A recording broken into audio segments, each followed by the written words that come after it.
Hello, my friend. Welcome to How to Like Your Life, a brain training podcast for mindset transformation.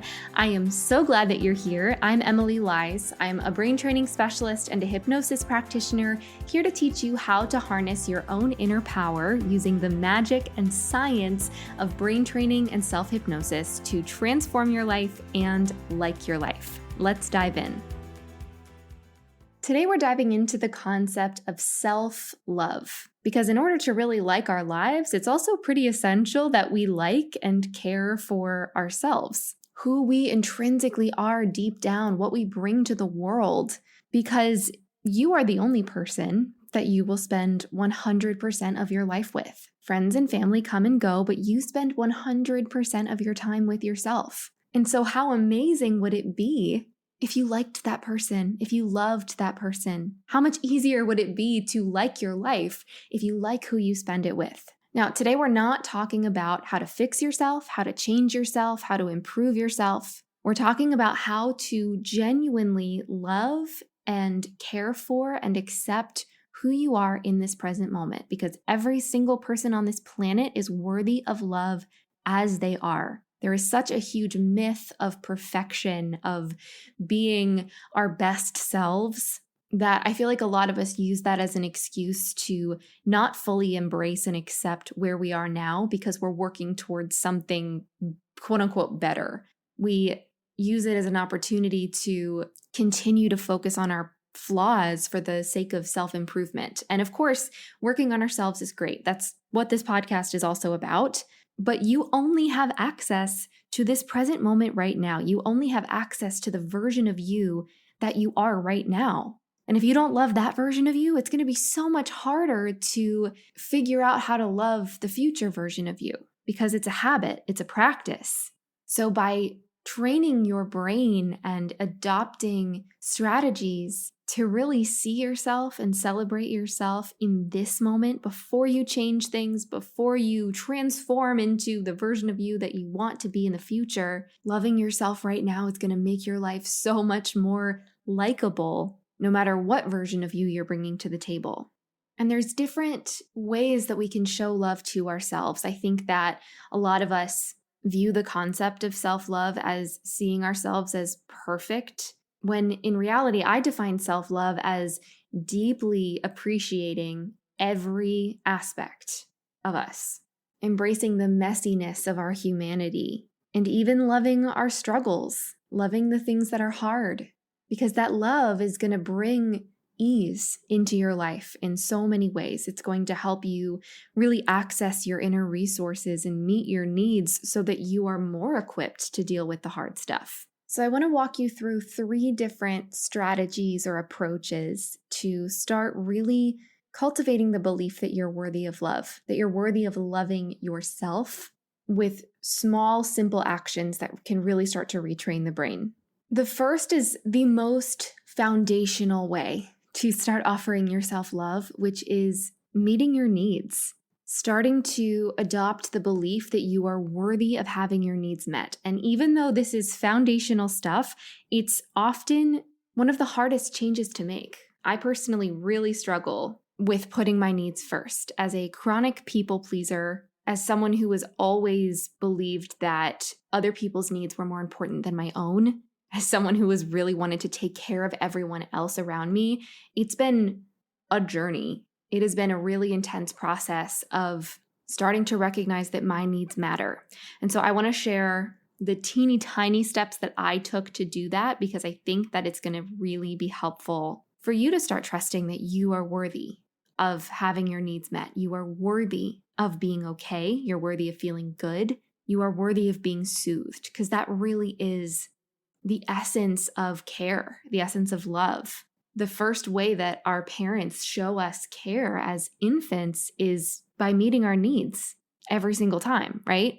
Before we understand language and deeper ways of communicating care and love, we feel that love as babies from our parents when we're fed, when we are soothed, when we feel safe. So I would encourage you to start taking care of yourself with the most fundamental basic needs that you have, as though you are a really small child that you adore. and you want to make sure that they are as healthy and happy as possible. So hydrate yourself, feed yourself, get rest, use the bathroom when you need to, take breaks, do these really small things. And as you're doing them, acknowledge to yourself that you are actively meeting a need. Because these are things you're already doing. You're already cleaning yourself and feeding yourself and drinking water.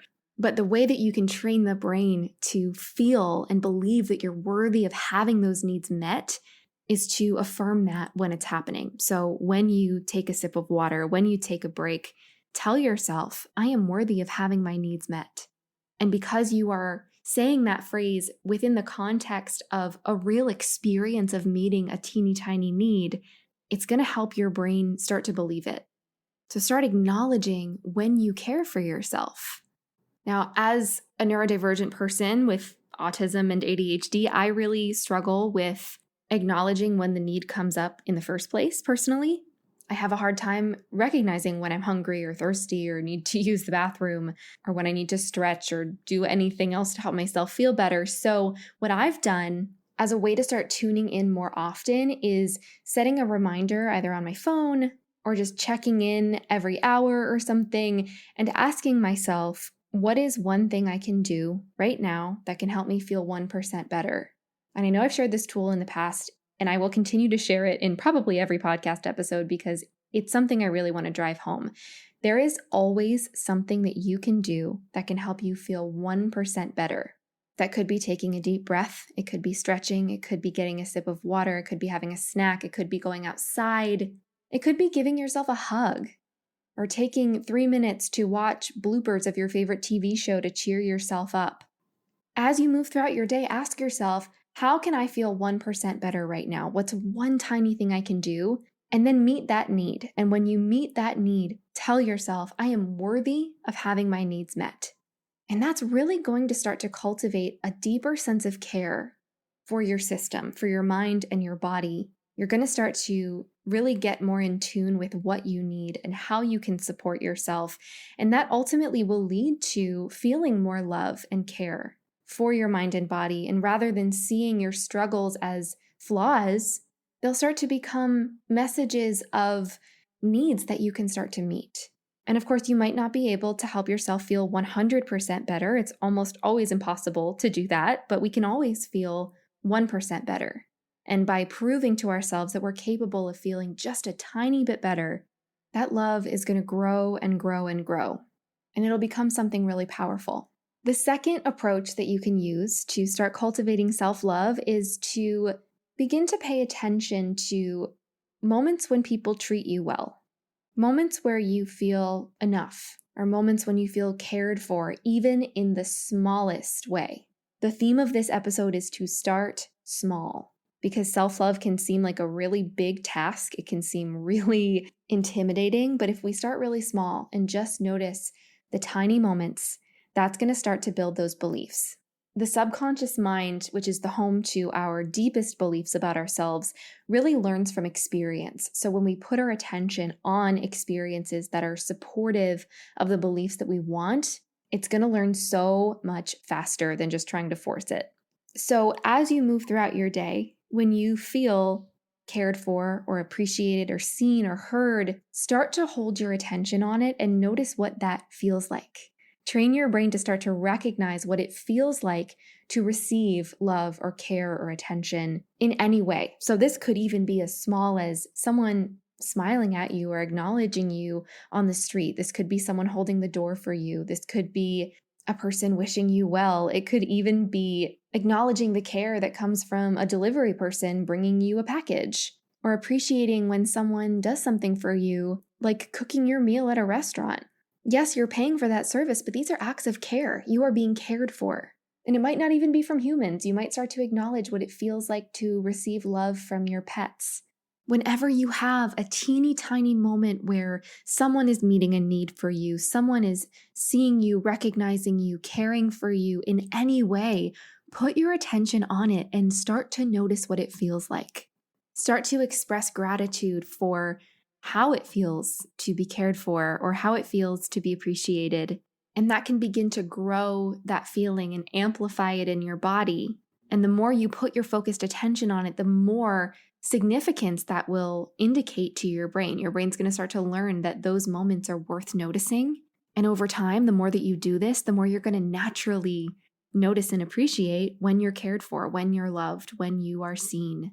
And that's going to continue to build upon that belief that you are worthy of being loved, that you are worthy of existing as you are. You are worthy of taking up space.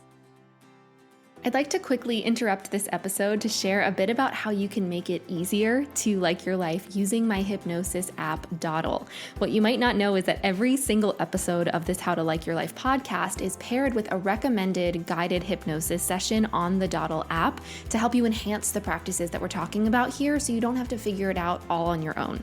On the app, you'll also find tons and tons of full-length hypnosis sessions to help you in so many areas of your life, including relaxation, stress relief, focus, motivation, joy, confidence, health and healing, sleep, getting in touch with your goals, and so much more. There's also a whole library of eyes open hypnosis for you to listen to while you're doing things actively, while walking, while showering. There's also a library of mood shifters, which are practices that are under 5 minutes, designed to help you get out of a stress response fast and feel better quickly. So in this podcast, I'll teach you how to like your life, and on Dawdle, it'll become a very easy task. So make sure to try out Dawdle for free for 7 days, and you can find the download links in the show notes. Now let's get back to the episode. The third very powerful way that you can start to express love for yourself and start to really recognize what that feels like is kind of a thought experiment. It could be used in a journaling exercise. You could also do it in a visualization practice. There is also a guided version of this on the Dawdle app. And no matter how you approach this, I want you to imagine yourself embodying a person that you love for a day. Imagine that it's Freaky Friday and you swap bodies with someone that you love deeply, and you get to live as them for a day. And your mission in this day is to do as many things as you can to give love to their minds, their bodies, and their systems. You want to leave them better off than how they started. So in this little thought experiment, you might journal about this or mentally rehearse what it would be like to move through this day as them and think about what thoughts would you want to send to their systems? What positive thoughts would you want to offer them so that they feel soothed and relaxed and calm and confident and inspired and motivated? How would you really take time to take care of their body? How might you feed them or make sure that they get rest? How would you move their body in a way that's supportive? You might help them stretch. You might exercise. You might stand up straight with a nice tall posture so their backs don't hurt tomorrow. Really think about how you would show care for that person. You might even take time to wash their sheets or do some tasks so that their future self is grateful for their past self. And in doing this little experiment, this little mental rehearsal, what you're doing is you're actually showing your own mind and body how to care for yourself. The subconscious mind doesn't really know the difference between imagination and reality. So when you visualize yourself engaging in tasks and doing certain things, your brain is processing that almost as though it's a real experience. It's making it familiar to your mind. It's making it easier for you to follow through on those things in real life. So once you've done this, once you've mentally rehearsed really caring for that other person, I want you to then do this experiment on yourself. Imagine getting back into your own body, recognizing that you have an opportunity every single day to show love to yourself, to set up your future self to feel even better by making choices today. In the book Atomic Habits, there's a quote that says, "Every action that we take is a vote for the person we wish to become." And I think that that's such a perfect representation of what this exercise is. Every choice that you make now is an offering of love to your future self. When you meet your needs, when you celebrate yourself, when you think supportive thoughts and do things that bring you joy, when you support your body, these are all ways that you can care for and love yourself. So once you've done this little exercise, you might start to think about how you can make more choices that are loving for you. It's so easy to fall back on things that aren't supportive to our future selves because it feels good, because it's easier. And maybe if we have some negative feelings towards ourselves, we punish ourselves by not making those great choices, right? But again, you are the only person that you'll spend your entire life with. So by caring for yourself now, it's going to make it easier for you to care for yourself in the future. It's going to make it easier for you to love yourself even more. And it takes time to create these really big changes in our lives. It takes time to change our habits, to shift our beliefs. So I again want to encourage you to start really small. Go back to step one and recognize how you can meet a need to feel 1% better and release the pressure of trying to make yourself 100% better. But you can acknowledge that when you take a tiny action, that is a vote for the person you want to become. By feeling 1% better now, it's going to start to add up. And in a few days or weeks or months, you're going to start to recognize that you are feeling way better than 1% because you're in tune with your body, you're in tune with what you need, and you are acknowledging that you're worthy of meeting those needs. I know I said that there were 3 practices that I wanted to share, but there's a 4th little bonus that I want to add on to this, and that is when things are going well for you, when you do meet a need, when you do something that helps you feel better, or when you have influence in your day being good, if you make a choice that makes you feel good, I want you to recognize the influence that you had on that moment. Celebrate the fact that you did that. In the very first episode of this podcast, we talked about acknowledging the moments where things are going your way. Recognizing when there's a green light, when you're driving, or when something makes you smile. But to build onto that, I want you to recognize when you made things go your way. Because when we acknowledge that we had influence in our ability to feel good, or we had influence in a success that we're experiencing, that allows us to also trust that we're not only worthy of having our needs met, we're worthy of being celebrated. And I'm going to do a bunch of episodes in the future on confidence and celebrating yourself, but this is a really great small place to start. When something goes well and you had a say in that, you had an influence in that, if you're eating a delicious meal that you cooked, rather than just appreciating the fact that it's delicious, appreciate the fact that you did that. Say to yourself, things are going my way, and that's because of me. Because we are not passive witnesses of our lives. We are actively participating in it.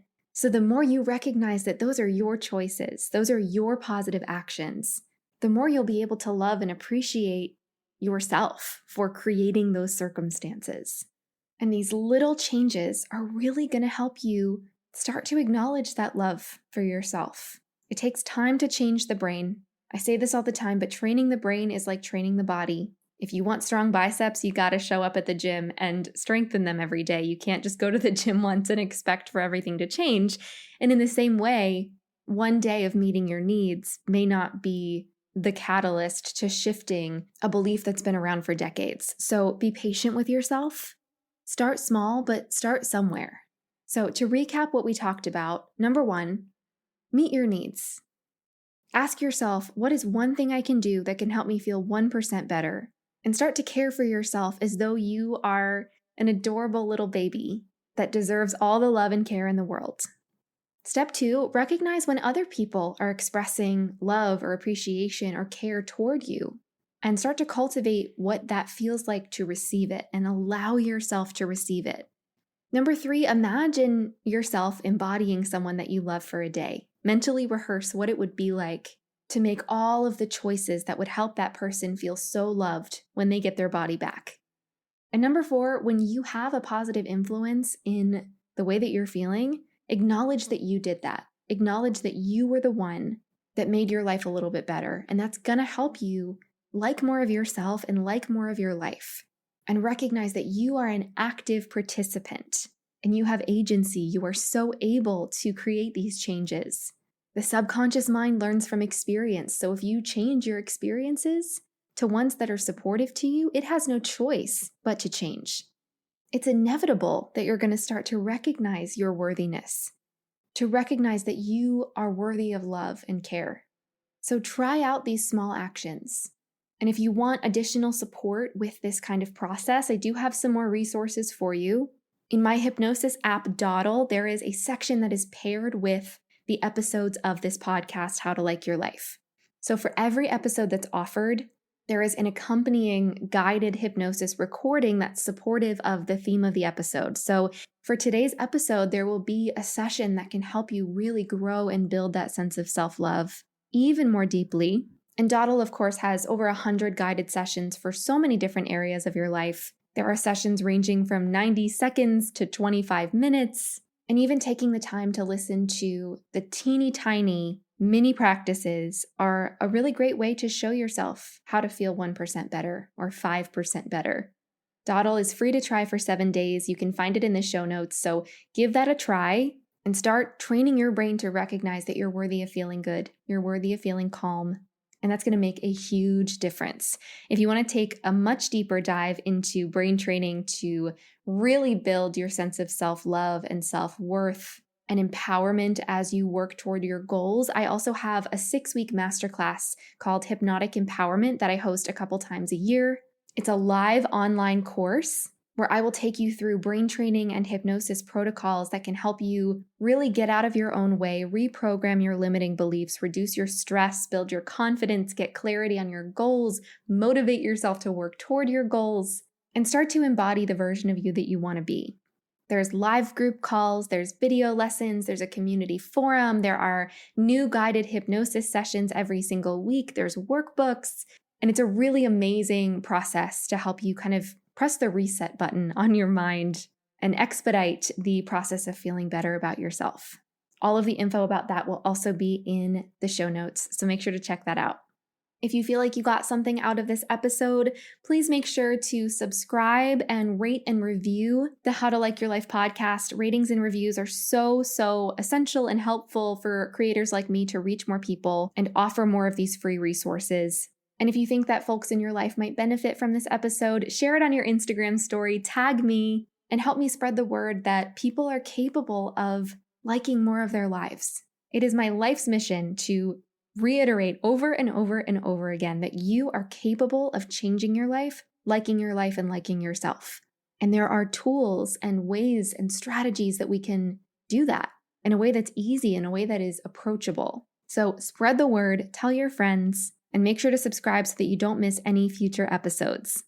You have been listening to the How to Like Your Life podcast. This is Emily Lies, and it has been such a pleasure to chat with you, and I'll talk to you soon.